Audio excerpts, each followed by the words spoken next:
C types of underwriting में आपने सब देखा, ओपन और कंडीशनल, जिसमें जो लाइबिलिटी ऑफ अंडरराइटर है दैट इज व्हाट कंडीशनल, ठीक है। अगर पब्लिक सब्सक्राइब नहीं करेगा तो अंडरराइटर सब्सक्राइब करेगा, दैट इज व्हाट ओपन और कंडीशनल अंडरराइटिंग। सेकंड क्या देखा आपने ओपन और कंडीशनल के बाद, फर्म अंडरराइटिंग। फर्म अंडरराइटिंग में पब्लिक सब्सक्राइब करे या ना करे, अंडरराइटर को सब्सक्राइब करना ही पड़ेगा, ठीक है। फिर आपने क्या देखा, फुल अंडरराइटिंग, पूरा शेयर अंडर रिटन करेगा, पार्शियल में part of the issue of shares underwritten होगा। फिर क्या देखा आपने, yes sole underwriting. Sole underwriting मतलब क्या भाई, एक ही अंडरराइटर होगा, that is what sole underwriting.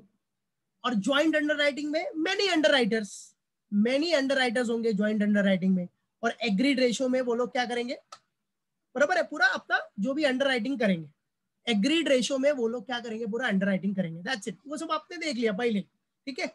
Now very important concept है बेटा, मार्क्ड एप्लीकेशन। क्या बेटा, मार्क्ड एप्लीकेशन। अब देखो marked application is what is marked application. भाई देखो मार्क्ड एप्लीकेशन मतलब अंडरराइटर का अगर स्टैंप आ गया, बराबर है, एप्लीकेशन फॉर्म पे अगर अंडरराइटर का स्टैम्प्ड है तो that is what marked application. Marking, marked application. इसका मतलब क्या होता है कि अंडरराइटर ने अपना एफर्ट्स पुट किया है कंपनी का शेयर क्या करने में, बिकवाने में यार, सेल करने में, दैट्स इट।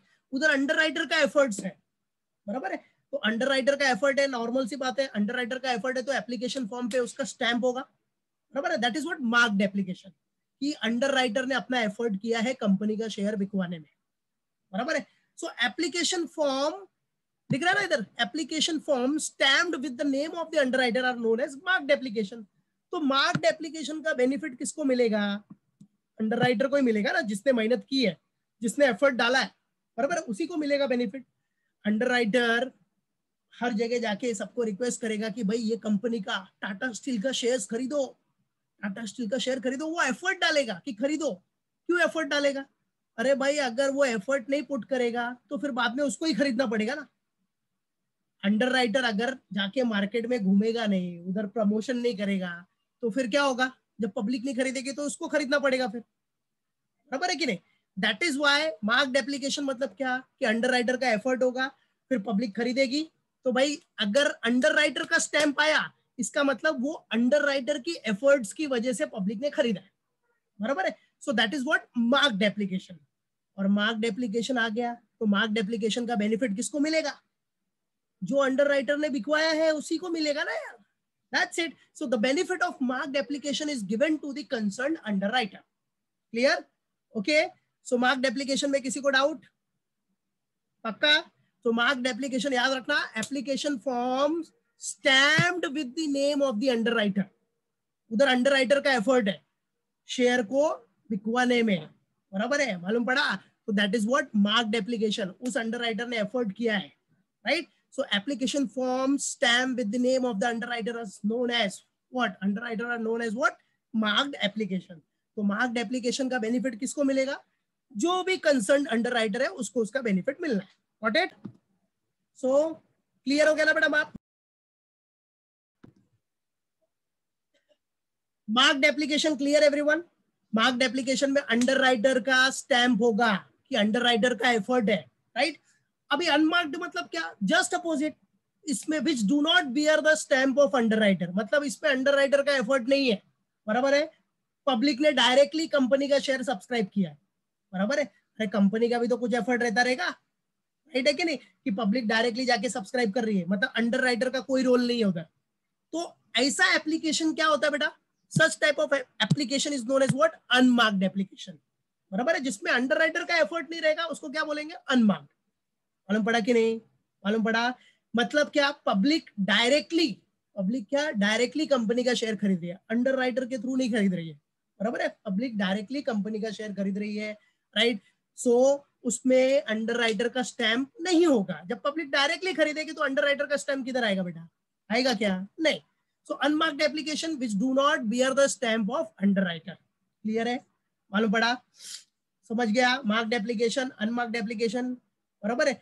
लेकिन सोचो अनमार्क्ड एप्लीकेशन का भी इनडायरेक्टली बेनिफिट किसको मिलता है, फाइनली अंडरराइटर को मिल ही जाता है, समझे कि नहीं, मालूम पड़ा। लेकिन हमेशा याद रखना अनमार्क्ड एप्लीकेशन में अंडर राइटर का कोई एफर्ट नहीं होता, कोई एफर्ट नहीं होता, बराबर है। पब्लिक डायरेक्टली खरीदती है कंपनी का शेयर्स, अंडर राइटर का कोई एफर्ट नहीं होता, which do not bear the stamp of underwriter. Got it? Clear? चलो unmarked application and unmarked application आपके माइंड में एकदम फिक्स होना चाहिए, ठीक है। मार्क्ड एप्लीकेशन मतलब which bear the stamp of underwriter, कि अंडर राइटर ने उधर एफर्ट किया है, राइट? क्लियर? और अनमार्क्ड एप्लीकेशन में अंडर राइटर का एफर्ट ही नहीं है, तो उसका स्टैम्प होगा क्या? नहीं होगा, तो दैट इज व्हाट अनमार्क्ड। मालूम पड़ा कि नहीं? ओके, क्लियर, समझ गया? तो मार्क्ड एप्लीकेशन में अंडर राइटर का एफर्ट्स होता है, इसलिए उसका स्टैम्प होता है उधर, जिसका बेनिफिट उसको मिलता है। अनमार्क्ड एप्लीकेशन में अंडर राइटर का कोई एफर्ट नहीं है, इसलिए इसका स्टैम्प नहीं होता, लेकिन इनडायरेक्टली इसका बेनिफिट भी, अनमार्क्ड एप्लीकेशन का बेनिफिट भी इसको मिल ही जाएगा। वो कैसे मिलेगा आगे बताऊंगा मैं, ठीक है? मालूम पड़ा कि नहीं? क्लियर? तो हमेशा याद रखना मार्क्ड एप्लीकेशन में अंडर राइटर का एफर्ट्स है, अंडर राइटर मेहनत करता है, पब्लिक को रिक्वेस्ट करेगा कि इस कंपनी का शेयर खरीदो, राइट है? क्योंकि पता है अगर रिक्वेस्ट नहीं करेगा तो बाद में अंडर राइटर को ही खरीदना पड़ेगा ना, है कि नहीं? और अंडर राइटर का मेन पर्पस क्या है? फटाफट शेयर बिकवाए और कमीशन ले, कमीशन के ऊपर काम करता है वो, समझे कि नहीं? मालूम पड़ा? तो याद रखना बेटा, मार्क्ड एप्लीकेशन में which bear the stamp of underwriter, और unmarked application which do not bear the stamp of underwriter, ठीक है? मार्क्ड एप्लीकेशन में अंडर राइटर का एफर्ट्स है, अनमार्क्ड में अंडर राइटर का एफर्ट नहीं है। अनमार्क्ड में पब्लिक डायरेक्टली खरीदती है कंपनी का शेयर्स, बराबर है? अरे कंपनी का भी कुछ एफर्ट रहेगा ना, है कि नहीं?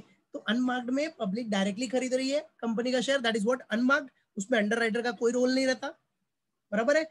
बट मार्क्ड एप्लीकेशन में अंडर राइटर का रोल होता है, वहां अंडर राइटर का एफर्ट्स होता है। क्लियर? ओके, लॉक कर दो। Gross liability, it is the contract by each underwriter to sell a specified number of shares to the public। एक कॉन्ट्रैक्ट होता है कि भाई मैं एक specified number of shares public को बेचूंगा। अंडरराइटर बोलता है कि मैं 1 लाख शेयर्स अंडर रिटर्न कर रहा हूं, ये मेरी लायबिलिटी है, मैं इतना शेयर पब्लिक को बेचूंगा, ठीक है? और उसमें याद रखना ग्रॉस लायबिलिटी पे ही क्या कैलकुलेट होता है बेटा? Underwriting commission. ग्रॉस लायबिलिटी पे ही अंडरराइटिंग कमीशन कैलकुलेट होता है, चाहे वो पब्लिक ने खरीदा रहे या ना खरीदा रहे, पब्लिक ने खरीदा रहे या ना खरीदा रहे, ठीक है? So, देखो ना आप, the underwriting commission is calculated on the basis of gross liability of each underwriter, irrespective of whether shares are subscribed to by the public